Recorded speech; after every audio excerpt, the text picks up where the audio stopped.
Let's start by experiencing just how quick and powerful the Assyrians are. I have a silly moral quandary for you. You know the refreshments that get put on the table in the social hall? Let's imagine that somehow you manage to sneak out during church and go grab something to eat from that table. Now, just in your head, give me the reasons why that was the right thing to do. I'm guessing you probably already have some reasons. Well, the food's there to be eaten. There's plenty for everyone else.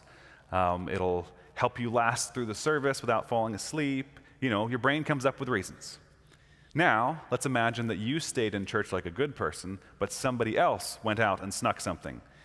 Tell me all the reasons why that was bad and wrong, and they shouldn't have done that. Refreshments are for after the service. One should, restrain oneself and stay in the church. Your brain, again, can come up with reasons very quickly for why it's the wrong thing to do. This happens so quickly and easily with our minds that we sometimes hardly notice that we're doing it. And we can do it, of course, with far more important moral quandaries than whether to eat something from the table at the wrong time. And the part of you that comes up with reasons like this is called, in the teachings of the New Church, your rational mind, or the reason, rational thinking. And it's represented in the Lord's Word by the people from Ashur, or the Assyrians. This rational mind of yours, like the Assyrians to the Israelites, can be a powerful ally or a powerful enemy. It can be a tool that we use to think things through rationally and carefully, or it can be a tool that we use to justify and rationalize the selfish things that we want to do anyway. It can be something that supports our belief in the Lord, that fleshes it out, that really makes it have extension and clarity to it. Or it can be something that tries to tear apart and destroy our belief in the Lord. One passage says, "It is the rational that acknowledges the divine, and it is the rational that denies the divine." The spiritual enemies we're talking about today are no minor annoyance. The Assyrians were not some small local nation for the Israelites to squabble with. The Assyrians were an international superpower, conquering nations as they went in the midst of a campaign to grow their empire ever larger. Other enemies of the children of Israel did kill thousands of Israelites, but the Assyrians were the only ones to conquer the entire northern kingdom of Israel and then take those people away into captivity, and they never returned. No other enemy did that.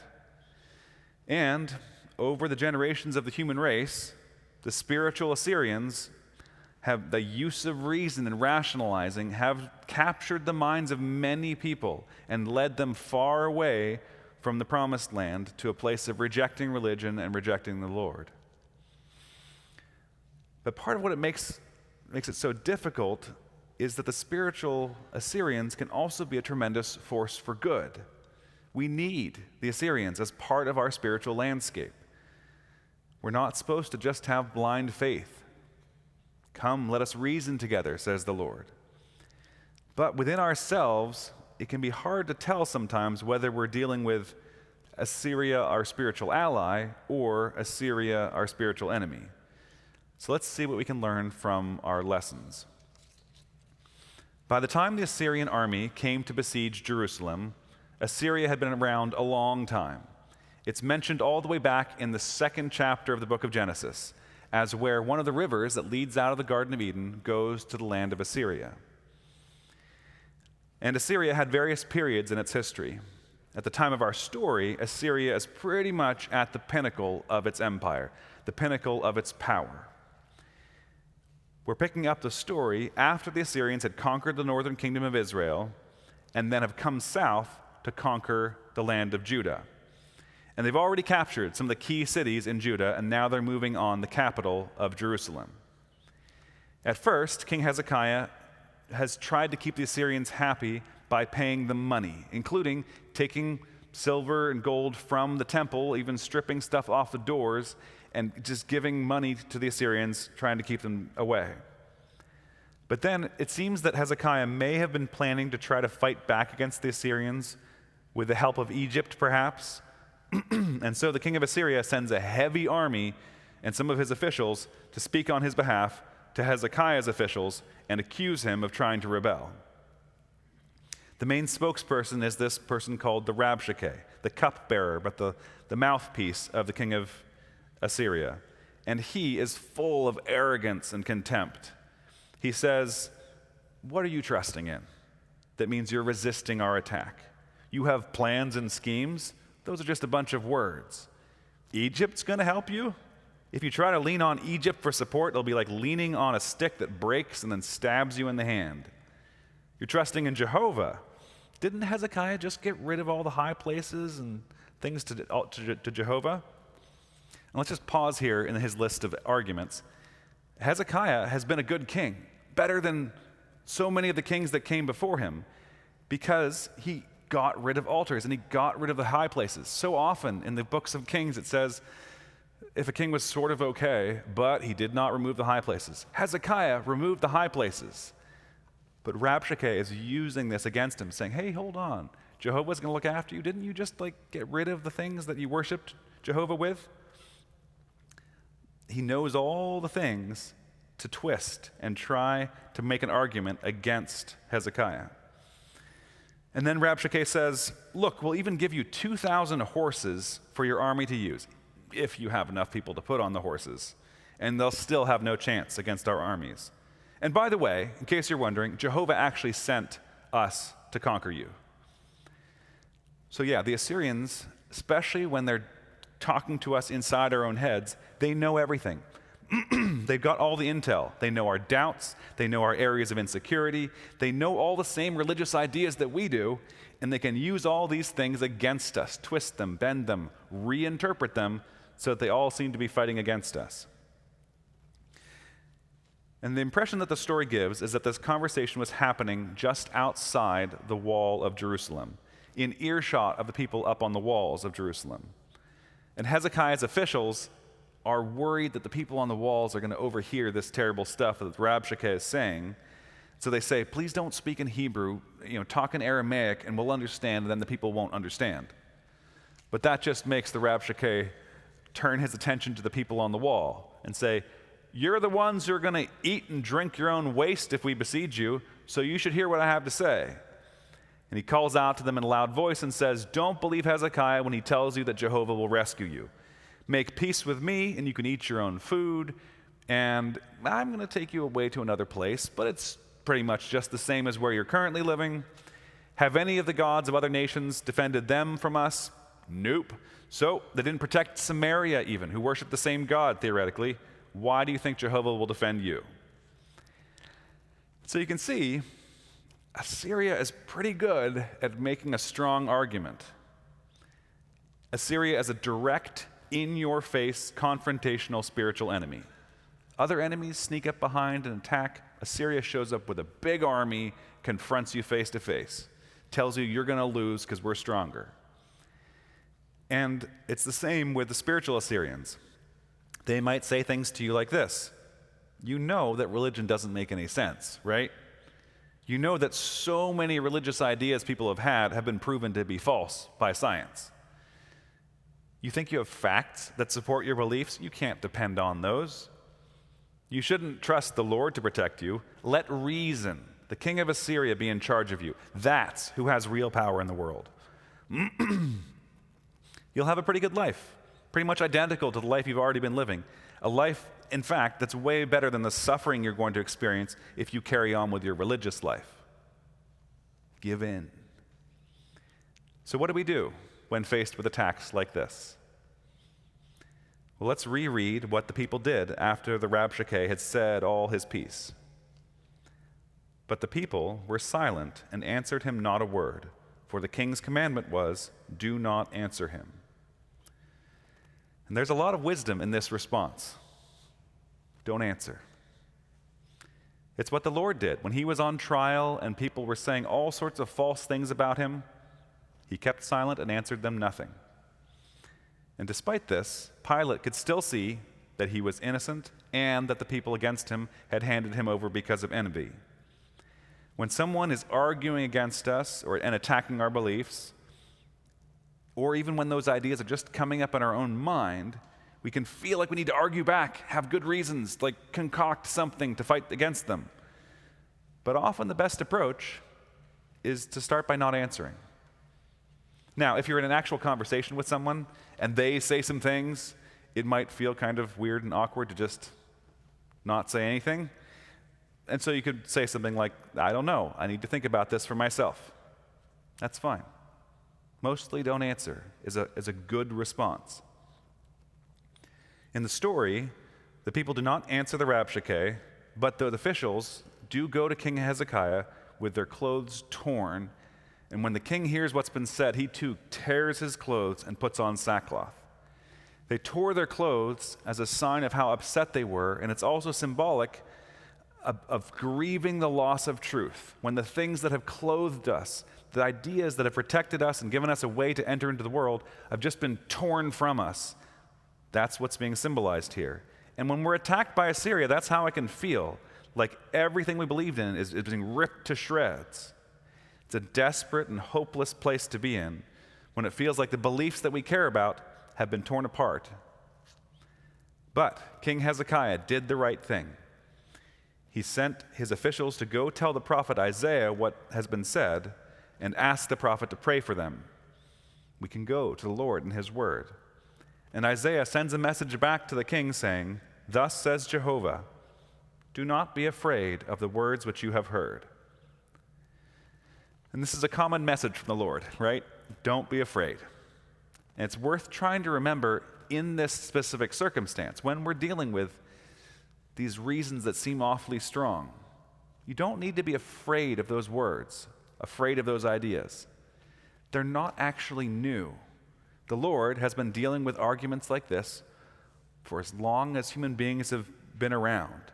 He can help you deal with whatever the current iteration is of these ideas. And Isaiah also says the king of Assyria will hear a rumor and go back to his homeland and there be killed. And then we read that what happens is the Rabshakeh goes back to report to the king what he said, and he finds out that the king is off fighting someone else. But the Rabshakeh, before leaving, sends another letter to Hezekiah saying, don't think that you're protected now. Don't trust in your God. You're going to be destroyed, just like all the other gods and all the other nations that we've conquered. So Hezekiah gets this letter, and he takes it to the house of Jehovah and spreads it out before Jehovah and then prays to him. And Hezekiah says, Lord, the Assyrians have destroyed many other nations and their gods. And then he says, now therefore, O Jehovah our God, I pray, save us from his hand, that all the kingdoms of the earth may know that you are Jehovah God, you alone. And this action of taking a letter and spreading it out in front of Jehovah, or in front of the Lord, I think is a good thing to do, even at a literal level. If you're really struggling with some ideas, write them down. Get them all out, page after page if you need to. Write them all down, and then take them somewhere. Physically walk with those ideas to a place where you can talk to the Lord. Maybe you have a repository in your house, and just lay them out there for the Lord to consider. I mean, he already knows them, but somehow they can feel a little smaller in the presence of the Lord. They can feel a little more manageable in front of the God of the universe. So it's worth getting them out and laying them out in front of the Lord for his input on them. After Hezekiah does that, the Lord gives a prophecy to him through Isaiah about the king of Assyria. He says, he shall not come into this city, nor shoot an arrow there, nor come before it with shield, nor build a siege mound against it. By the way that he came, by the same shall he return. And he shall not come into this city, says Jehovah. For I will defend this city to save it, for my own sake and for my servant David's sake. And it comes true. In one night, 185,000 of the Assyrian soldiers are killed. And the king of Assyria goes back home after that, and when he's back home, some of his sons assassinate him. And one thing we can take from this is that the Assyrians are not as united as they might seem. They are also going to fight with each other and kill each other. Because when someone's arguing against us and against what we believe, they might seem like, and they might like to say, well, everyone agrees with me. The only logical conclusion that anyone with the brain would come to is blah, blah, blah. But that's almost never the case, that everyone agrees with the opposite position than what you believe. There's plenty of disagreement, for example, among atheists. They don't all get along and love each other and think that the same ideas are true. So just because someone can make a strong argument for something doesn't make it true. And knowing what's true actually is far more important than being able to make a clever argument. Listen to this passage from Divine Providence. It says, "Our ability to justify whatever we please is not intelligence, it's only cleverness, which even the worst of us may have. There are people who are brilliant at justifying things who do not know anything true. They can still justify both truth and falsity. The only people who are intelligent are the people who can tell that a truth is true, and who corroborate this by constant awareness of truths. It is hard to tell the two kinds of person apart because it is hard to tell the difference between the light of rationalization and the light of a genuine sense of truth. As the Lord said in Luke, the way we look at the world matters. The lamp of the body is the eye. Therefore, when your eye is good, your whole body is also full of light. But when your eye is bad, your body also is full of darkness. Therefore, take heed that the light which is in you is not darkness."